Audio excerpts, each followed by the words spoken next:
સૌપ્રથમ વાત કરીશું સુરતથી મહાકુંભ માટે નીકળેલી પહેલી જ ટ્રેન પર પથ્થરમારો થયો છે। પ્રાપ્તિ ગંગા એક્સપ્રેસ ટ્રેન પર પથ્થરમારો કરવામાં આવ્યો છે। કેટલાક અસામાજિક તત્વો દ્વારા સુરતના ઉધના રેલવે સ્ટેશનથી સવારે ઉપડી હતી આ ટ્રેન। મહારાષ્ટ્રના જલગાંવ પાસે ટ્રેન પર પથ્થરમારો કરાયો છે। B6 કોચ પર પથ્થરમારો કરતા બારીના કાચ તૂટી ગયા હતા। કોચમાં સવાર શ્રદ્ધાળુઓ સહિત મુસાફરોમાં પણ ભયનો માહોલ જોવા મળ્યો છે। સુરતના 5 બાળક 6 વૃદ્ધ 13 મહિલા 12 પુરુષ ટ્રેનમાં સવાર છે। ટ્રેન પર પથ્થરમારાની ઘટનાનો વિડીયો પણ સોશિયલ મીડિયામાં વાયરલ થયો છે।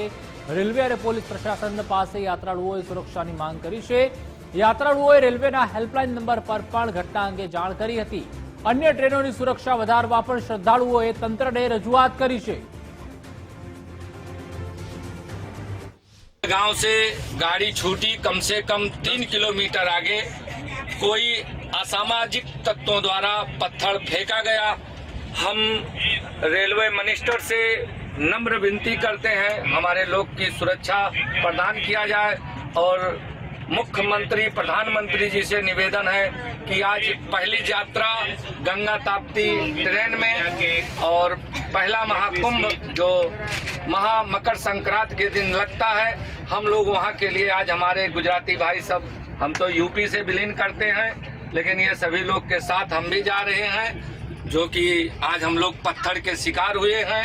ये नाइट में हमारी सुरक्षा के लिए कृपया ध्यान दिया जाए। વધુ માહિતી માટે સંવાદદાતા રાકેશ બ્રહ્મભટ્ટ જોડાઈ ચૂક્યા છે। રાકેશ, સુરતથી ઉપડેલી ટ્રેન મહાકુંભ માટે ને મહારાષ્ટ્રના જલગાંવમાં પથ્થરમારો થાય છે, તો સાથે જ યાત્રિકો પણ કહી રહ્યા છે કે અમારી સુરક્ષામાં વધારો કરવામાં આવે। શું વધુ અપડેટ મળી રહી છે? जी जे प्रमाणेनी घटना प्रकाशमां आवी छे तेने जोता ट्रेनमां मुसाफरी करता जे मुसाफरोनी सुरक्षाने लईने फरी एक वखत सवाल उभा थया छे। सूरतना उधना विस्तारमांथी बपोરના समय दरमियान प्रयागराज माटे जवा निकळेली ट्रेन उपर पत्थरमारानी आ घटना प्रकाशमां आवी छे।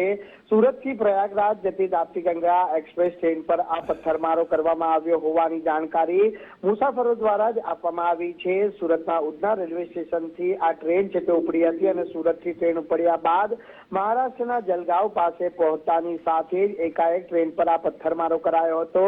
ટ્રેનના જે B6 કોચ ઉપર પથ્થરમારો થતા બારીના કાચ પણ ભાંગી નાખવામાં આવ્યા હતા અને પથ્થરમારો થતા કોચમાં સવાર શ્રદ્ધાળુઓમાં એકાએક ભયનો માહોલ વ્યાપી ગયો હતો। જ્યાં કોચમાં સુરતના 5 બાળકો 6 વૃદ્ધો 13 મહિલાઓ અને 12 જેટલા પુરુષ શ્રદ્ધાળુઓ સવાર હતા અને આ સિવાય ટ્રેનમાં 45% જેટલા લોકો કુંભમાં પ્રયાગરાજ જવા માટે નીકળ્યા હતા। ત્યારે કોચમાં સવાર બાળકો સહિત મહિલાઓમાં આ ઘટનાને લઈને એક ભયની લાગણી છે તે જોવા મળી છે। જે અંગેનો વિડીયો પણ જાતે મુસાફરોએ સોશિયલ મીડિયા ઉપર વાયરલ કર્યો છે અને તાત્કાલિક ધોરણે ટ્રેનમાં મુસાફરોની સુરક્ષામાં વધારો કરવામાં આવે તેવી માંગણી છે તે રેલવે પ્રશાસન પાસે કરવામાં આવી છે। રેલ અને પોલીસ પ્રશાસન પાસે તેઓ તાત્કાલિક ધોરણે સુરક્ષાની માંગ કરી છે। એટલું જ નહીં પરંતુ યાત્રાઓના જણાવ્યા અનુસાર 139 એટલે કે હેલ્પલાઇન નંબર ઉપર પણ તેઓએ આ ઘટનાની જાણકારી મળી છે અને પહેલી ટ્રેનમાં જ્યારે પથ્થરમારો થતા ત્યારે મહાકુંભમાં જતી અન્ય ટ્રેનોની સુરક્ષા વધારવામાં આવે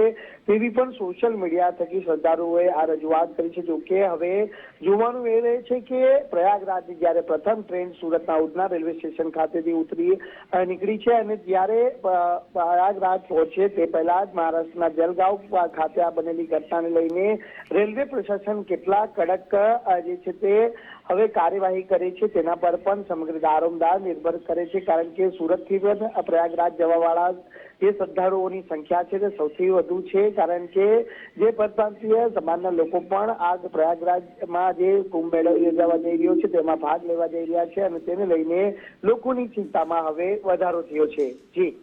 જી આભાર રાકેશ, સમગ્ર માહિતી સાથે જોડાવા બદલ।